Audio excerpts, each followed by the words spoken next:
السلام عليكم رمضان مبارك الله يدخل عليكم بالصحة والسلامة.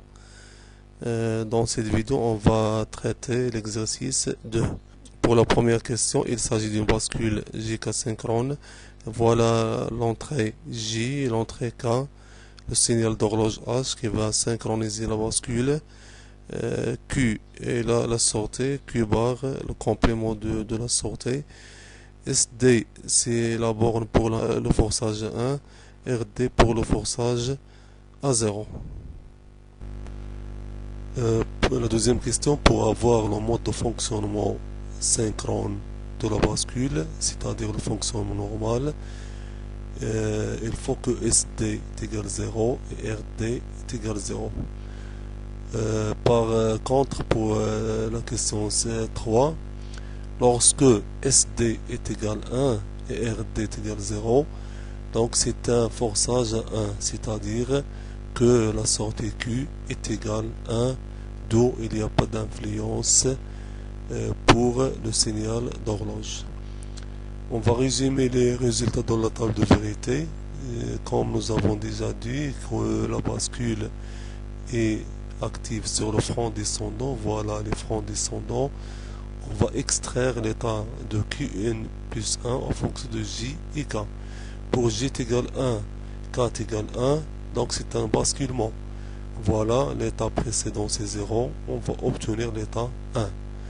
J est égal à 0 et K est égal à 1, c'est la mise à 0.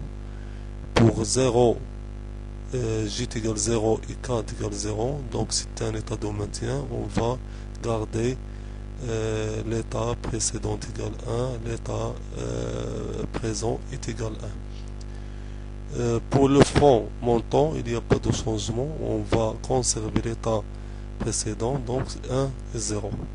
Par contre, pour SD est égal à 0, RD est égal à 1, c'est le forçage à 0. Et pour SD est égal à 1, RD est égal à 0, c'est le forçage à 1. Les deux derniers cas, il s'agit d'un fonctionnement asynchrone.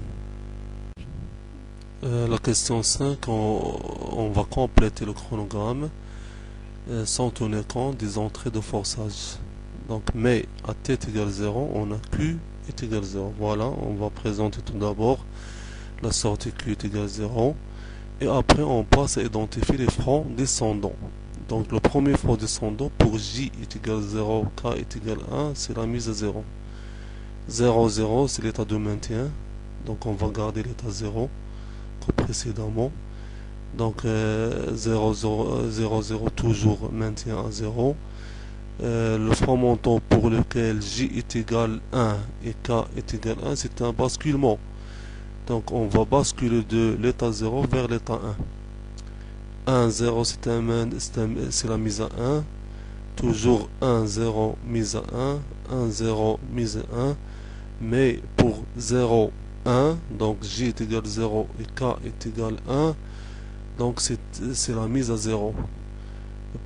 Toujours pour 0, 1, c'est la mise à 0. Et pour 0, 0, c'est un cas de mémorisation. On va maintenir l'état 0. Donc on passe pour compléter le chronogramme. Maintenant on va utiliser les bornes de forçage. Donc j'ai déjà dit que SD pour le forçage à 1, RD pour le forçage à 0. Donc maintenant on commence à identifier les ondes de forçage. Donc voilà, SD est égal à 1, RD est égal à 0. Directement on va trouver que Q est égal à 1, c'est le forçage à 1. Pour RD est égal à 1, SD est égal à 0, c'est un forçage à 0, voilà, Q est égal à 0. De même, S est égal à 1, R est égal à 0, donc forçage à 1. Et finalement, pour S est égal à 0, RD est égal à 1, donc forçage à 0. Donc nous avons complété les 4 zones de forçage. Les autres il s'agit d'un fonctionnement normal de la bascule GK. Donc c'est un fonctionnement synchrone par un signal d'horloge actif sur le front descendant. Voilà le premier front descendant après le forçage. Donc, puisque J est égal à 1, K est égal à 0, donc c'est la mise à 1. Le fromentant, voilà, donc 0, 1, c'est la mise à 0. Donc pour les autres, c'est le maintien à 0 jusqu'à ce fromentant-là. J est égal à 1, K est égal à 1, donc c'est un basculement. L'état précédent c'est 0, donc on va basculer à 1. Donc cette zone, il s'agit d'un forçage à 1, cette zone pour le forçage à 0. Donc pour cette zone-là, donc on va travailler avec le fromentant. J est égal à 1, K est égal à 0, donc c'est la mise à 1. Et pour cela, nous avons complété le chronogramme de la bascule avec les éléments de forçage.